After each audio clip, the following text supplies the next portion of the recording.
Di dalam hutan yang selalu berkabut saat pagi dan tak pernah benar-benar terang di siang hari, hiduplah seekor burung hantu kecil bernama Mino.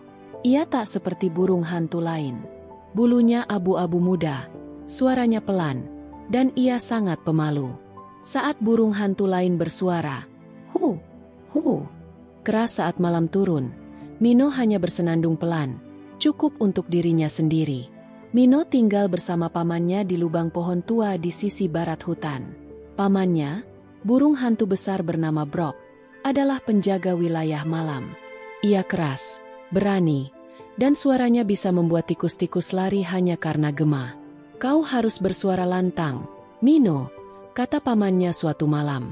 "Di dunia malam, yang tak bersuara akan dilupakan." Tapi Mino tidak bisa.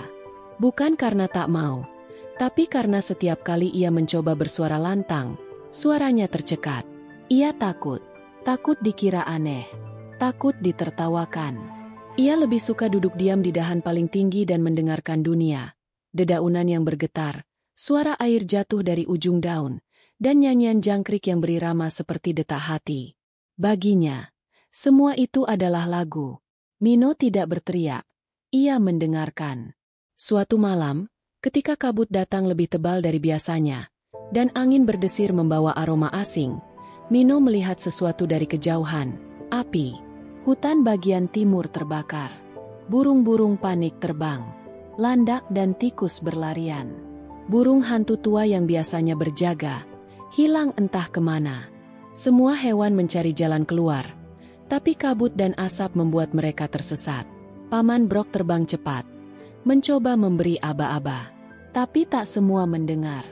Mino menggigil. Tubuhnya kecil. Suaranya pelan. Tapi ia melihat anak-anak burung kecil yang terjebak di pohon rendah. Mereka berteriak, tapi tak ada yang mendengar.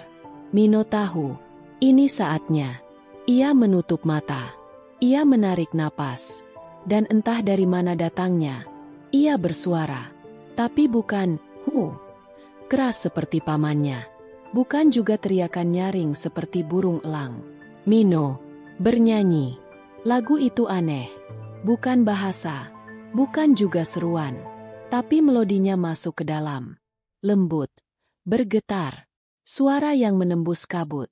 Suara yang membuat hewan berhenti dan mendengarkan. Suara yang menuntun. Bukan hanya anak burung. Bahkan serigala kecil yang takut api mengikuti nyanyian itu. Landak yang hampir terjebak di celah batu pun berhenti dan berbalik arah.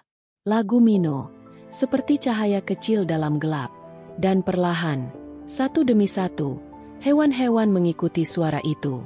Mino terbang rendah, menyanyikan arah yang aman. Ia tak berpikir. Ia hanya percaya. Pada nadanya, pada hatinya. Ketika pagi datang dan api mulai padam, hutan gelap itu menjadi terang untuk pertama kalinya. Kabut mengangkat. Sinar matahari menembus dahan-dahan. Dan di tengah hutan yang selamat, Mino duduk, kelelahan. Hewan-hewan berkumpul. Mereka tak berkata-kata. Tapi semuanya tahu siapa yang menyelamatkan mereka. Bukan dengan kekuatan. Bukan dengan teriakan. Tapi dengan suara yang selama ini disimpan di dalam bulu. Paman Brok datang mendekat.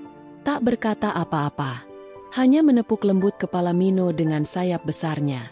Dan malam itu, untuk pertama kalinya, Paman Brok menyuruh Mino untuk bernyanyi dari pucuk pohon tertinggi.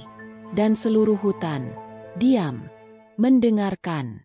Karena di dunia yang bising dan ramai, kadang, yang paling kita butuhkan bukan suara keras, tapi suara yang tulus.